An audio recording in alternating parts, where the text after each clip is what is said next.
The Bible Treasury. A monthly magazine of papers on scriptural subjects. Volume 17, Article 24, 1888 and 1889.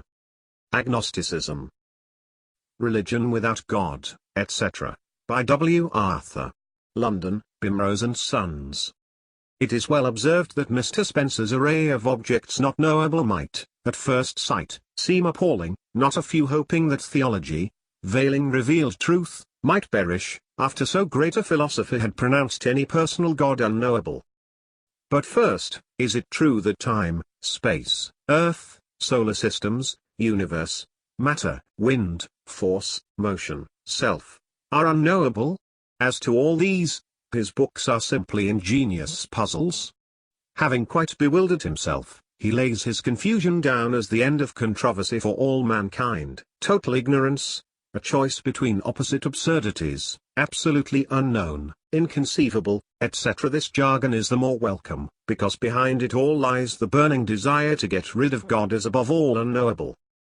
Secondly, were it true that all these things, so important in 1,000 ways, are above the ken of man, the most ignorant believer has the assurance that he does know God because he has revealed his mind in his word, himself in his Son the Lord Jesus.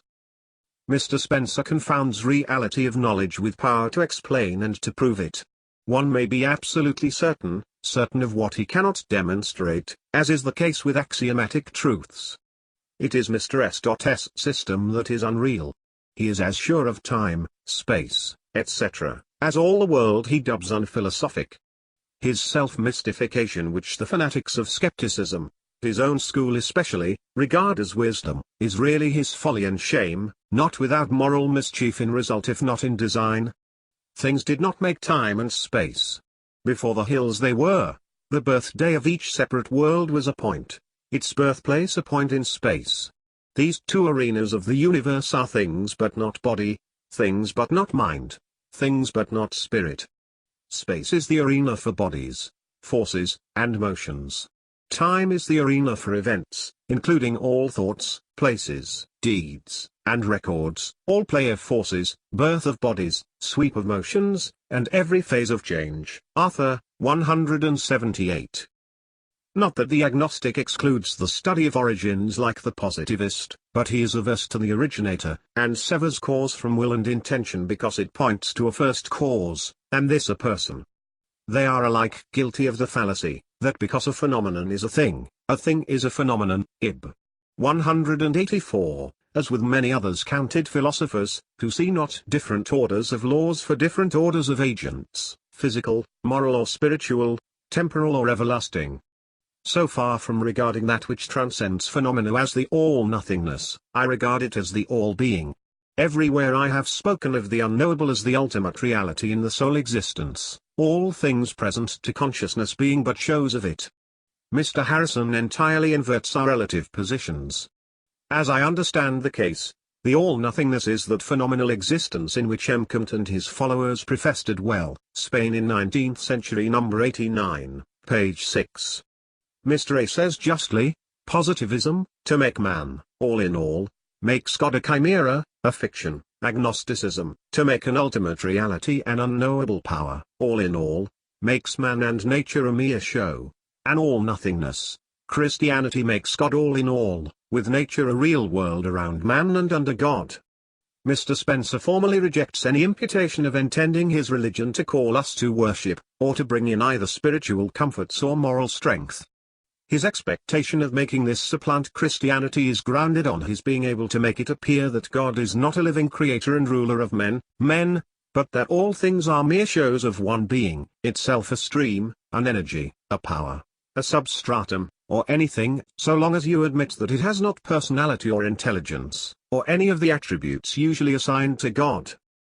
Mr. A grapples fairly and conclusively with the agnostic sophism about motion in his chapter 2 pages 195 to 222, showing it to be a connecting link between mind and matter, and what motions are calculable, what not. Mr. S. of course knows and says, motion is change of place, but this is private and personal common sense. Philosophically, motion must be not only unknown but unknowable. What of motion in vegetation? In travel by sea or land? In the labors of peace or war? In the animal realm? In mechanics? In chemistry? In the fine arts? If Mr. Spencer dreams between improbabilities of thought, mankind lives in a constant activity of achievement, so much so that the cosmos would be a chaos without true, however partial and imperfect, knowledge of motion. The countless number of motions originated by men on any given day, predetermined by them so as to harmonize with other motions, some their own, some proceeding from sources independent of them, these motions taken with their intercrossings, their compoundings, their separations, and their fruitful effects, are demonstrations, surpassing any requirements of evidence, that the mind of man has some true knowledge of motion, and that he has over it the mysterious power of originating and stopping it, as well as that of guiding and bending it while in flight. That he knows it to perfection even a child would not say. That he does not know it at all, is too poor a saying to become an intelligent child, pages 204 and 205. Mr. Spencer puts the case, First Principles, section 17, of a ship sailing west, and the captain walking on it east, at the same rate of speed, compounding this compared motion yet further by the motion of the earth around its axis from west to east, hundreds of times faster, and this again by the motion of the earth in its orbit in the opposite direction 60 or 70 times faster than the last motion, and this finally by the motion of the solar system which carries the earth toward some point in the constellation Hercules. From all this, Mr. Spencer infers that the captain is stationary, though to all on board he seems to be moving. How absurd is this quasi-scientific trifling! The elusiveness is not in the eyes of the people on board, but in the fog signals of the philosopher. Sight reports a man moving from stem to stern, and a man then moving from stem to stern there is in reality. Sight tells the truth respecting him equally well as it tells it respecting the other men who sit still. Sight does not say that this motion of the man from stem to stern is the sum of all motion that affects the vehicle in which he is being carried, affects its relations to the surface of the earth, to the solar system, to the stellar universe. Sight has comparatively little part in these questions. It sees what it sees, reports it, and makes reason aware by its report that man is born to move under more power than he sees, and is led by those powers, and that where sight ends, these his relations, his interests, his means of knowing, are only at their starting point.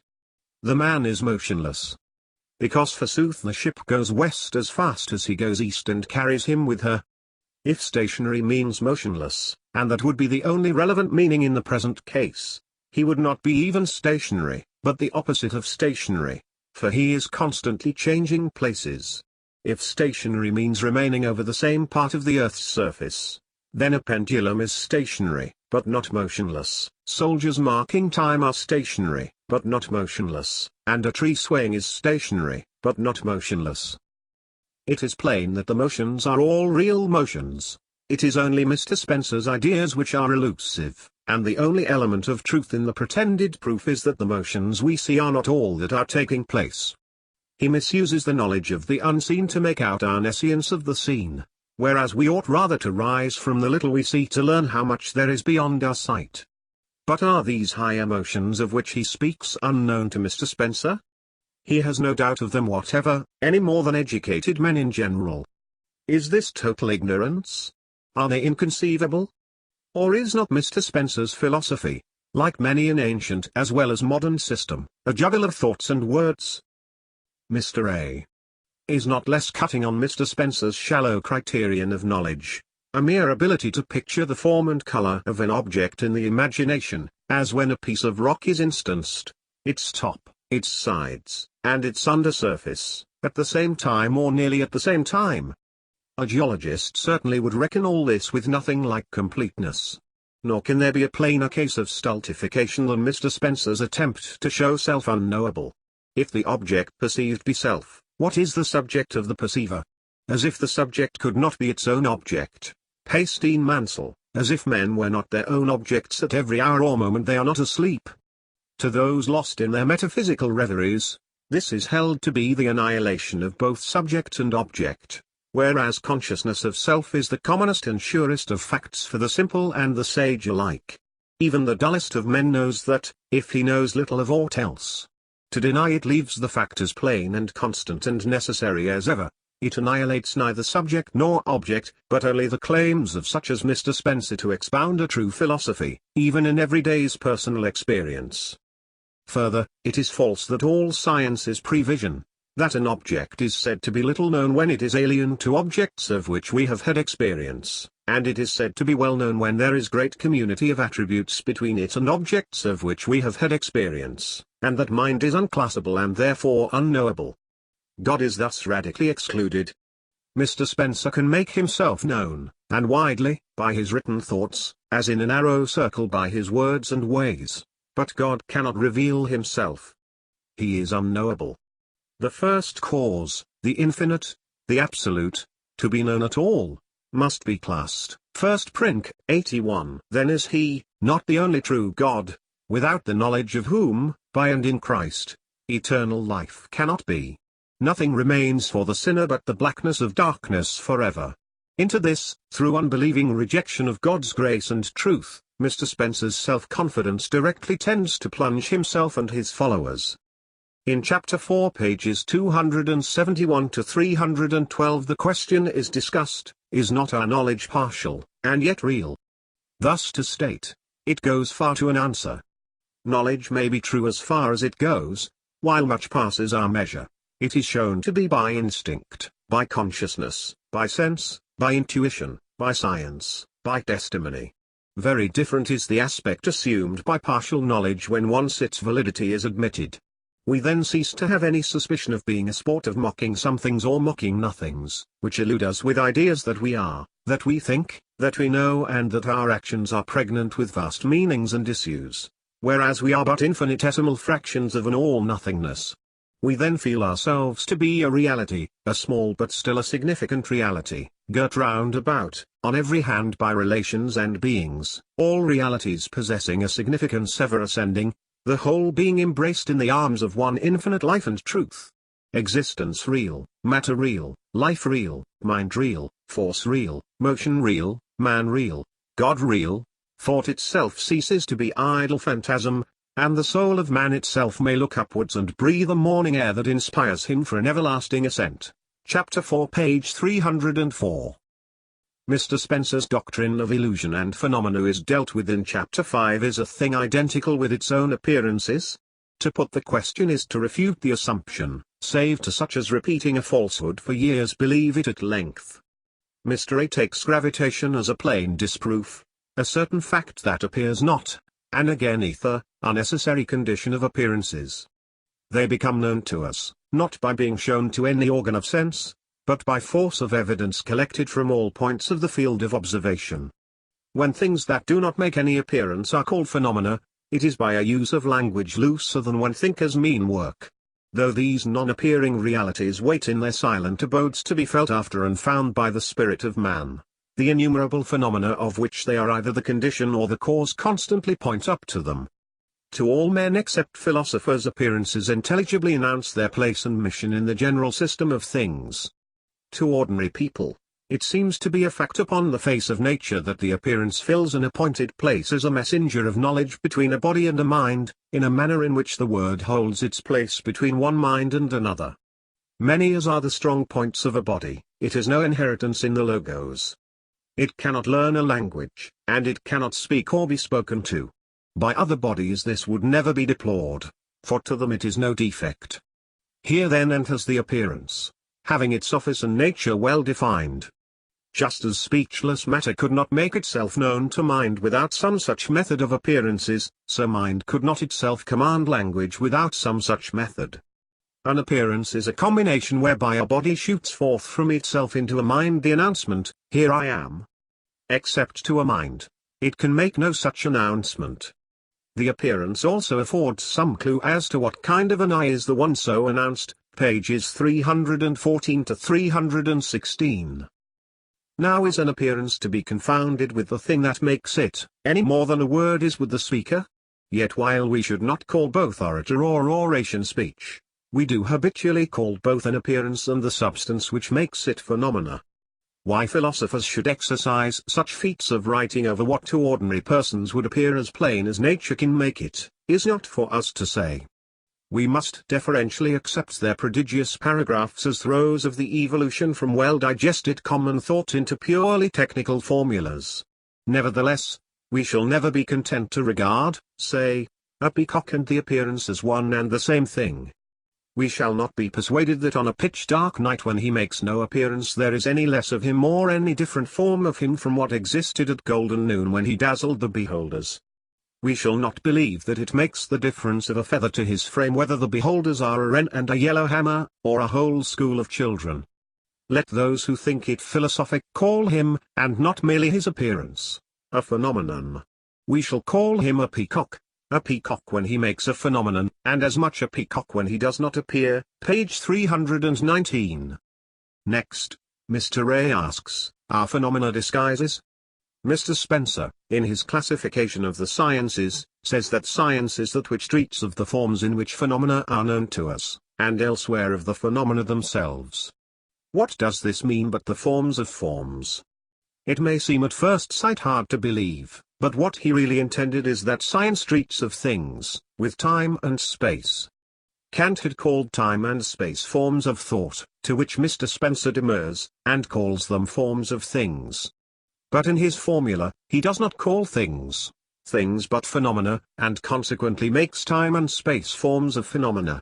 One thing, however, is manifest that for Mr. Spencer things are phenomena and the forms of things are time and space. Here comes boldly into view the conception of Mr. Spencer as to the place and office of phenomena or appearances. He usually contrasts phenomenon and reality, not phenomenon and substance. This assumes that the phenomenon is not a reality, whereas be it an appearance, an image, a reflection, or even a shadow, it is a reality as truly as the substance it discloses. The shadows on the sundial have played the part of important realities in many a juncture of urgency. Pages 320 to 323. His scheme is this. 1. Science is that which treats of the forms in which phenomena are known to us, abstract science, logic and mathematics. And 2a. Science is that which treats of the phenomena themselves, in their elements, abstract concrete science, mechanics, physics, chemistry etc. 2b. Science is that which treats of the phenomena themselves, in their totalities, concrete science, astronomy, geology, biology, psychology, sociology, etc. To keep our own point of view, we do not note in these two groups of studies any other feature than this, that the objects of knowledge are so described as to throw out in high relief Mr. Spencer's doctrine that phenomena are not revealing messengers, but disguises. Appearances he will have to be elusive. So he reasons, as others before, on the looking glass. Now what this proves is simply that first impressions need to be checked, which is true of touch as well as of sight, and no less of mental impressions, as Mr. Ray shows. Even at the first, the looking glass conveys true if imperfect information. It is only subordinate traits which are elusive. The glass shows the appearance of a man, and a man there is. What is in fault is not sight, but inexperience. A few repetitions of the experience enable us to distinguish these traits and to discriminate between a direct appearance of a man and one reflected. This is correction by sight itself, not by touch. Sight told true. It showed what was to be shown. A man is present, otherwise, never would the glass give the reflection, never would the eyes see it. Page 326. It is obvious that the question, whether appearances disguise realities or reveal them, involves the truthfulness of the whole system of communication in nature. The reality of the knower and the distinction between him and the things to be made known are both implied in the supposition of a scheme of illusory communications as well as in that of a scheme of truthful ones. Therefore the idea that a system of illusion clears the weight of the doctrine of universal identity, by destroying the reality of supposed persons and things, is superficial. Persons and things are as real when disguising themselves by false appearances, as when manifesting themselves by true ones. Persons deceived by disguises are as real as persons informed by frank appearances. Page 328. Clearly, if phenomena disguise, instead of revealing, Knowledge is impossible even to man endowed with mental powers beyond other creatures on earth. Phenomena would be worse than useless. It is the Maya that suits an Oriental pantheist, as Mr. A argues, not an observer unprepared for its moral and social corollaries. Brahm in that scheme is alone the true existence, and man peculiarly under illusion who thinks of himself as separate from Brahm, the ever-acting power, who wishes, designs, discriminates and causes. Bhagavad Gita, Section 10, Upanishads, though inconsistently man bears the penalty of demerit, and has pain and pleasure, while God does all. This is not universal identity. Such inconsistency is far from being the effect of a transient lapse of attention. It has a far deeper cause. The reality of which phenomena are the appearances are not to the agnostic, as to us, a substance proper to each thing taken individually and specially indicated by appropriate appearances. On the contrary, the reality is one universal substance, sole and continuous in time, sole and continuous in space, which appears within us, which appears without, which is in itself the all-being. Hence appearances are not truly appearances, but disguises, the antitheses of appearances, which are the manifestations of one person to another, or of a thing to a person, whereas disguises are expedients for preventing an appearance from conveying the truth, and in the case supposed for deceiving parts of the same being by giving them an impression that they are distinct from the whole, and hold intercourse with it. If there is in existence but one substance, and no other being to which it can be manifested, and if all appearances are no more than tremors in that one substance, then manifestly each appearance indicative of a separate individual, is a sheer delusion, and phenomena in the total are properly called all-nothingness. They may seem to be heavens and earth, forces and motion, form and thought, war and repose, but they are only curls of foam on the same stream, not even that, all only oscillations on the same chord, not even that, they are all nothingness. This conception, so closely allied to the pantheistic one, carries with it the same broad incongruity which encumbers that theory. How can nothingness be deluded? How can it think, how imagine that things appear to it? How can it meet one appearance by suppressing it, and another by rendering it permanent? How can nothingness construct synthetic philosophies? Although Mr. Spencer groups together all kinds of phenomena under the one heading of all nothingness, it is to be said that he does not believe in two kinds of nothing. A noteworthy argument of his for refusing to look upon time and space as non-entities is that to do so involves the absurdity that there are two kinds of nothing. Perhaps it only involves the assertion that two things of which people speak are both nothing. One may say that a griffin is nothing and that a phoenix is nothing, without believing in two kinds of nothing. But surely two kinds of it need not embarrass one who can put all phenomena into the category of nothingness. If men and cattle, fields and farming implements, are all so much differentiated nothingness, surely there must be a considerable variety of nothings, pages 337 to 339.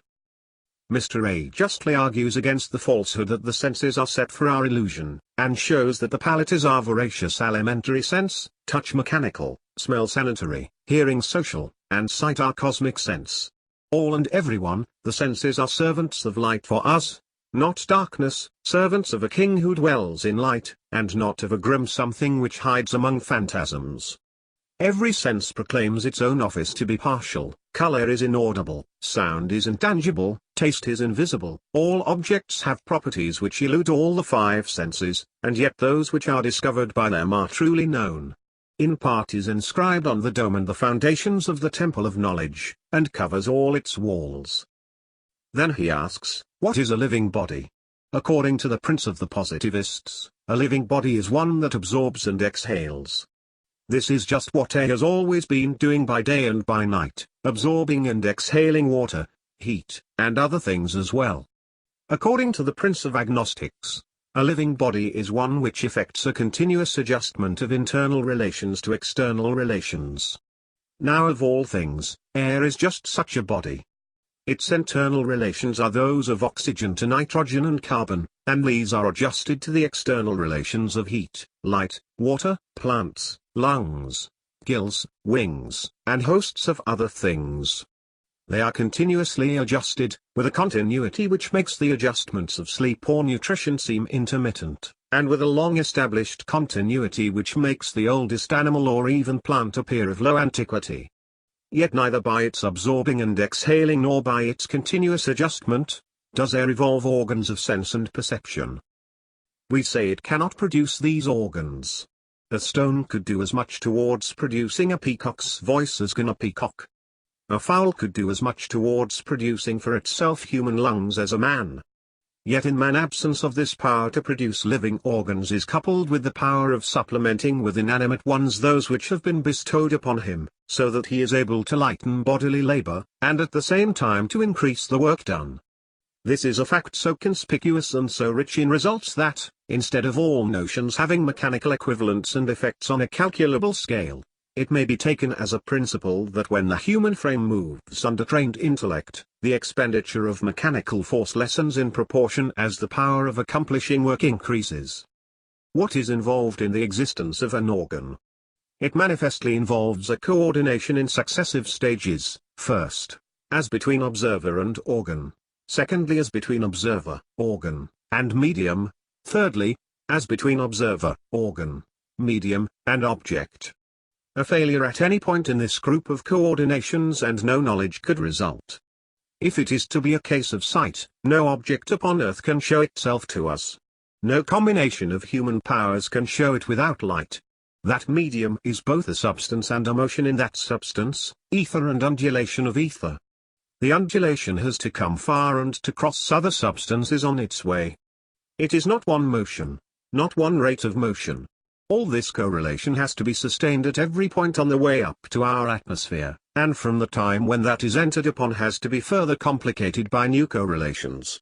It is easy to say that what is objectively motion is subjectively thought.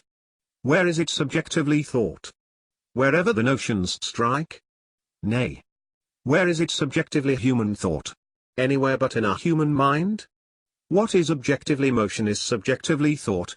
Hence the distinction between observer and object is needless. Is the motion of the sunbeams ever thought when they light on a stone or a pond? Are the motions of sunbeams ever turned into thought when they fall on the plumage of a bird or the fur of a squirrel? They absolutely reveal nothing to the feathers, nothing to the hairs, but when shot against the retina they reveal what makes bird or squirrel glad or fearful. The motions are constituted an object only by the presence of an observer, and, the observer present, the motions are not the principal object, but only a link between him and it. In fact, speaking of what is objectively motion, presupposes what it is intended to do away with, mind. No motion is objective to mindless things, nor to anything but mind. No mind, no object. So it is with the organs of the other senses. Phenomena are not disguises, and the impressions they give us are not delusions. The chapter ends with a passage of Mr. Spencer, Principle of Psychology 1 pages 500 and 219, in which he will have the ego to be not a person, but nothing more than the composite state of consciousness. Mr. A.'s next chapter, 6, is on the question of necessity and free will, a delicate subject for one of his peculiar views. He is thoroughly right in exposing the error common to both positivists and agnostics, of putting all beings, animated or inanimate, rational or not, under physical laws, and the special inconsistency of one who like Mr. Spencer makes states of consciousness so all-important in making them elusive. Thus is motive confounded with motive power, which Mr. A uses a donkey and a donkey cart to disprove. Mr. Spencer as usual stands on his favorite dilemma. Psychical changes either conform to law, or they do not.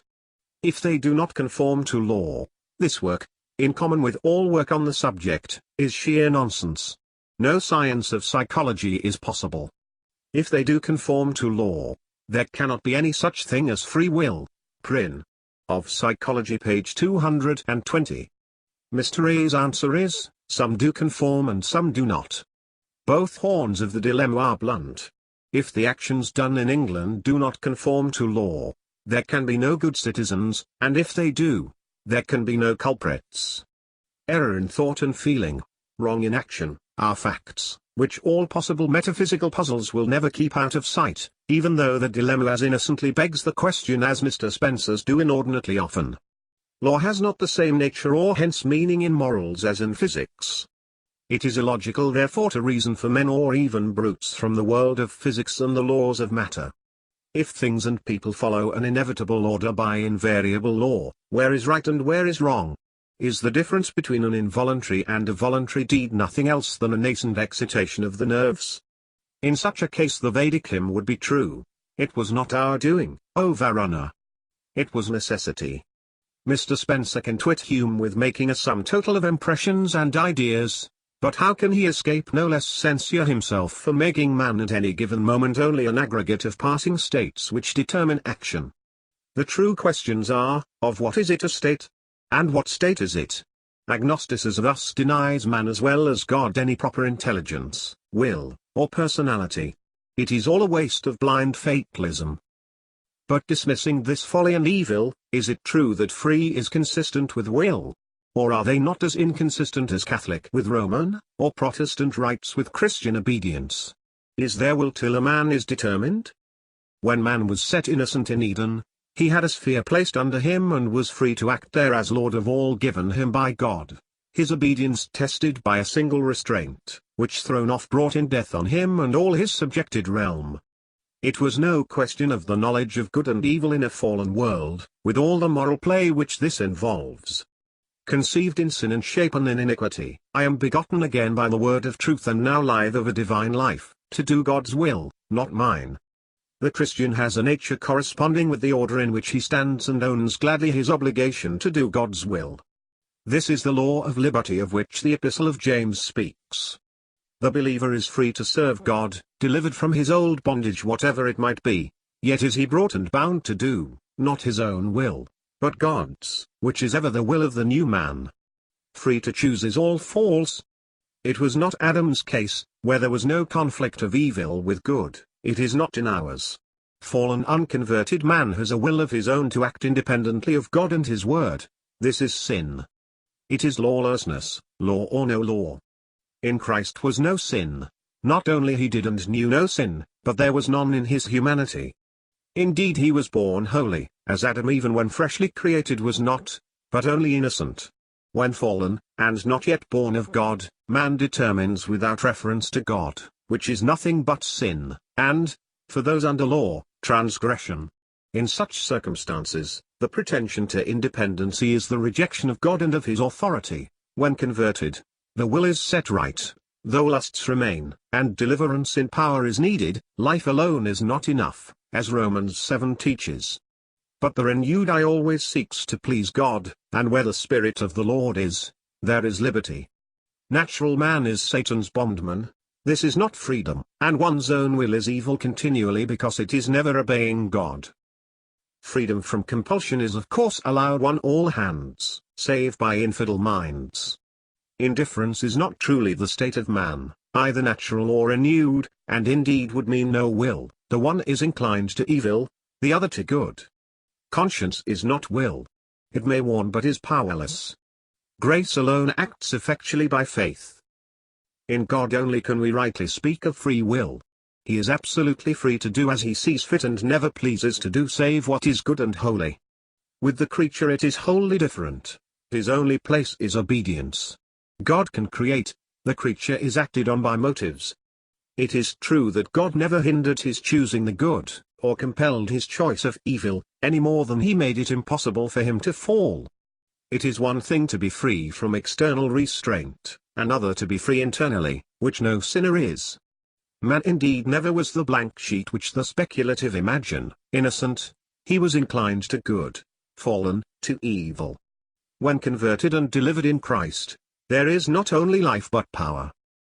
We need not dwell on Mr. Spencer's view of the origin of the universe, which Mr. A discusses in his chapter 7. Creation out of nothing does not mean by nothing, which is truly unthinkable, but by God, the everlasting being, and this alone satisfies. Even Mr. S confesses it is impossible to avoid making the assumption of self-existence somewhere. Just so, reason says there must be God, revelation, who and what he is, as well as that he is. And who could reveal God but himself, directly or indirectly? It is ridiculously false to say that this is impossible in thought or fact. To treat matter and mind as practically identical is irrational to the last degree, which is eluded, not faced, by calling these proximate activity, though the phenomena are essentially diverse. Alike from God, they are totally different in themselves. It is here that Mr. Spencer's illusion enters, which, if true, would make all science impossible. Mr. A.'s conclusion is, the supposition of an eternal nothing which produced both mind and matter is unbelievable and inconceivable. The supposition of eternal matter which produced mind is unbelievable. The supposition of eternal mind which produced both matter and finite mind is conceivable and believable, according to reason by infinite weight and probability. It may be well to add that reasoning can only give us a conclusion. Observation gives facts, as in this case divine testimony alone presents the truth to faith. By faith, we understand that the world was framed by the word of God, so that what is seen hath not been made out of things which do appear. Chapter 8. Mr. A entitles Mr. Spencer's replacement of God. Of this unascertained something, says Mr. A. p. 479, Mr. Harrison says it is impersonal, unconscious, unthinking and unthinkable, while Sir James Stephen calls it a barren abstraction. Whatever else it is neither God nor man. When Mr. Spencer is on his defense, his struggles to escape from the effect of these negations have no other result than that of working him into positions impossible to be held except on the ground of faith in a living God. A self-evolved universe is the theory of Mr. Spencer. His illustration of mist forming in a clear sky in no true way helps self-evolution, as Mr. A shows, for it takes for granted water, air, heat, etc. It presupposes the concurrent action of heaven and earth. It is the result of a change effected by sundry agents external to itself. What is self-evolved must find within itself the impulses, the agents, and the materials of its evolutions. A self-evolved universe is simply another form of the self-existence of matter. Now we come to the old point in the circle, given matter, force, and motion. Then we begin. Now, who gives the three finites? Finites cannot be self-originated. The last chapter, 9, is Mr. Spencer's substitute for Christianity. He confesses religion indestructible but reduces it to curiosity about the ultimate cause, and awe before it. It has neither God to love us, nor love to man. Praise is unknown, as gratitude and service are impossible, and all the springs of moral action, a religion worthy of unbelief.